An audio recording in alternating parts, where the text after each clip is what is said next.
All right, let's talk about this documentary on Netflix called What the Health. I remember watching this documentary years ago, and I was maybe just starting my journey to become a dietitian, so I didn't really all know that much about fact from fiction.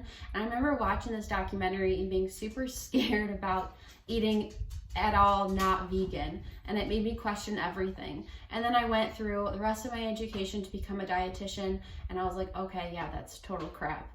And so now I can watch this documentary and pick it apart and know what's fact from fiction, and I want to help you guys know the difference as well.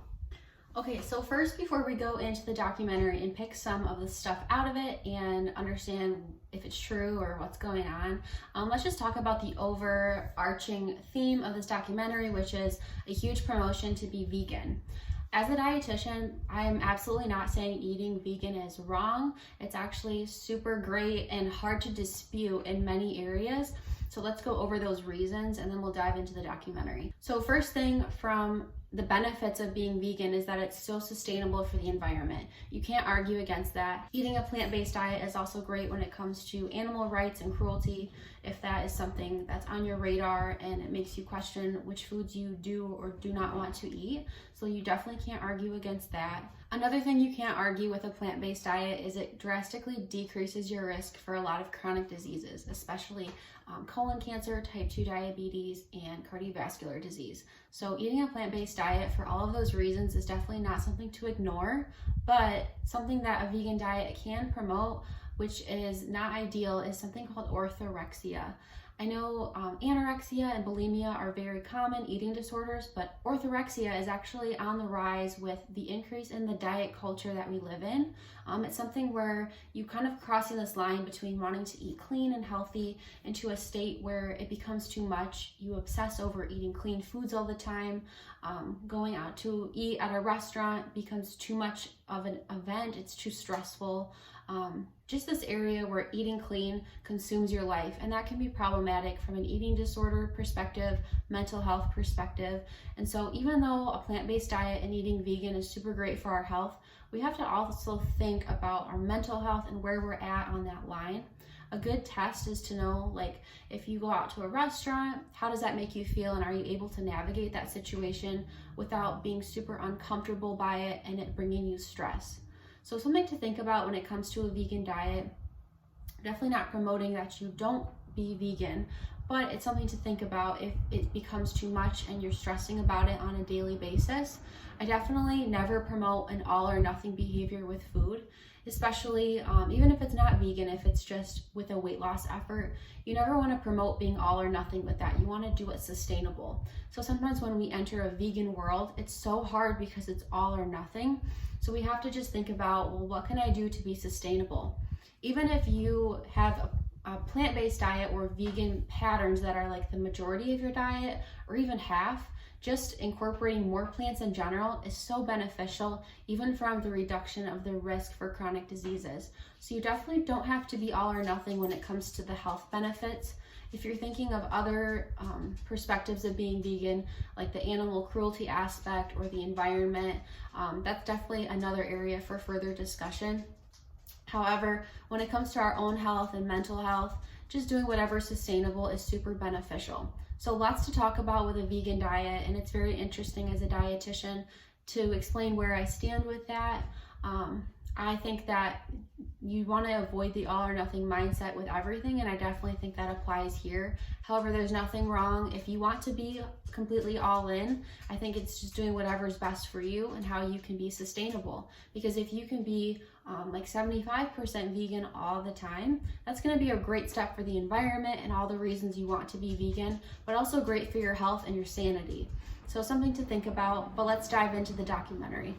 Okay, so I'm only going to go over some of the claims and stuff to debunk in the first 20 minutes or so of the documentary. The documentary is like an hour and a half, and this video is just on the first 20 minutes. So there's so much to discuss with this documentary, it blows my mind. So that's why I want to be here and help you navigate from just this documentary, but also to know that you have to take everything with a grain of salt when it comes to nutrition and other experts telling you things if they're not a dietitian. So first claim right off the bat in the documentary is they're saying that eating processed meat like bacon, sausage, any deli meat is like the same thing as smoking a cigar or tobacco of any kind.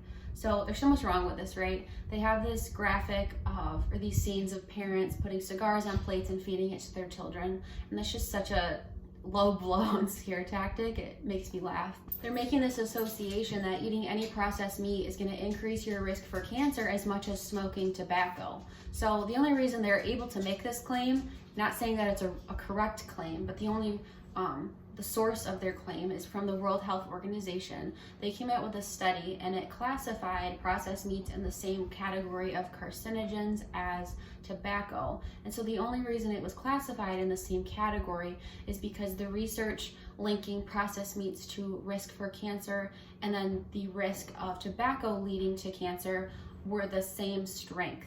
So it doesn't mean that processed meats and tobacco have the same correlation to cancer. It just means that the strength of the research was similar. So this goes all back to research that correlation does not equal causation. So that's something that comes up a lot when we dig into research. It's just simply putting it that, like in a separate scenario, let's say it's summertime and increase of ice cream goes up and so does increase of sunglasses. That would be like saying that because more ice cream is sold, that directly causes an increase in sunglass sales, where we know it's not because of those two factors, it's because there's this other factor of it's warmer weather and it's summertime. So that just goes to show that correlation, just because ice cream and sunglasses are going up, they have nothing to do with each other. They're not each other's causation. It's this other factor. So when we're talking about the tobacco and processed meats and their link to cancer, tobacco and processed meats don't have anything to do with each other. It's just the strength of the research that it was classified similarly. And so what this documentary did is they took that, they twisted it, and they made those things equal. And that's just not correct. And it goes to show that the creators of that documentary don't know how to understand research correctly. And then lastly, with that claim, we definitely don't know with processed meats, even though there is that link to cancer, we don't know how much, we don't know how often, we have no idea the details of that direct link to cancer. So all that, although it can seem a little scary, just having a link at all, there's so much we don't know, and that's just in general about nutrition. It all comes back to moderation and balance, even with processed meats. Right now, we don't know enough to say that it's dangerous for our health. There's definitely no direct causation in research. So it all comes back to balance, eating in moderation, maybe not a daily thing. Maybe that means finding ways to have more plants in your diet, but it's definitely not something that's shown you have to eliminate yet. So even in the first 20 minutes of the documentary, doctors and other health experts are popping on and saying how America is just so fat and obese, and that's everything wrong with America right now. And I just have to say that we know this, but it's often forgotten, is that size does not indicate health. We know this, but we forget. And so a great example is like a football player, right? On a BMI scale, they are obese or overweight for sure. Yet we know that they're super healthy. They're healthy as a horse. Their lean body mass is insane. We don't consider them unhealthy at all. But when we see someone that's of a larger body size outside of that, we automatically assume that they're unhealthy. And then when it comes to someone who's in a smaller body size, just because they are in that smaller body size does not prove that they're automatically healthy. You can be in a small body and have lots of chronic conditions. Your health could be questionable due to diet and other lifestyle factors. And so just judging someone off their size does not indicate health, does not indicate value or worth either. So I just have to point that out.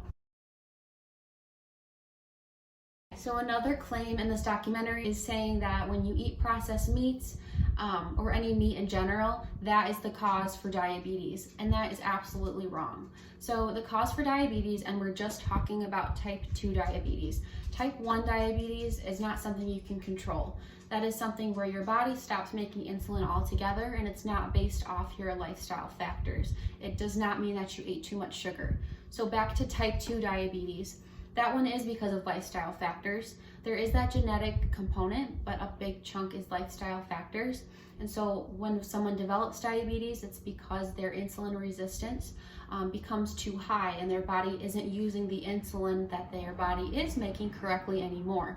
So what can make you insulin resistant or more insulin resistant is maybe a sedentary lifestyle, could be smoking, it could be a genetic factor, like I said. It could just be not having a balanced enough diet. Maybe you are eating too many carbohydrates and sugar and your body just can't handle that load anymore and it gets tired. I think that's a pretty simple explanation of that.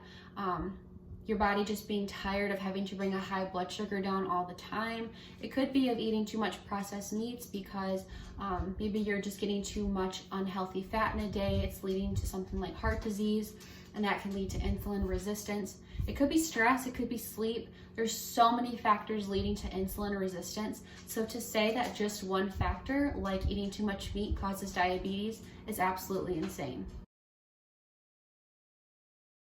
Okay, last claim I will debunk from this documentary in just the first 20 minutes is that the author says that America has a food issue and that's why we should all be vegan, and that's all the reasons that our health in America is so bad. And I just think that's so short-sighted for these documentary makers to say, and they're just leading viewers off the wrong path. So to say that America only has a food issue, they're not seeing the big picture whatsoever. They're not seeing the whole lifestyle and everything that goes into someone's health. And it's not just the food. Although America has a lot more processed foods than other countries, we have a lot of food available to us that other countries have as well. We have a lot of plants available to us. We have healthy fats. We have the ability and the means to create a healthy diet. So to say that America just has a food issue isn't understanding that we have just a lack of education. We have a lack of people choosing a lifestyle that can promote better health. We're not looking into like what is causing someone stress and America's work schedule and how much stress and a hectic lifestyle we all get sucked into. We're just not thinking about that when we say that it's just the food issue in America. We're not thinking about the big picture, and that's where someone like a dietitian can step in and help someone with that big picture in their lifestyle. But there's nothing wrong with the food issue in America. It's just choosing the right foods. All right, guys, I hope you enjoyed my 2 cents and my opinion as a dietitian on this documentary, What the Health. Stay tuned. I will pick apart more chunks of this documentary, things that make me super angry, things that don't make any sense, and I will bring the truth and the light on those things to you guys.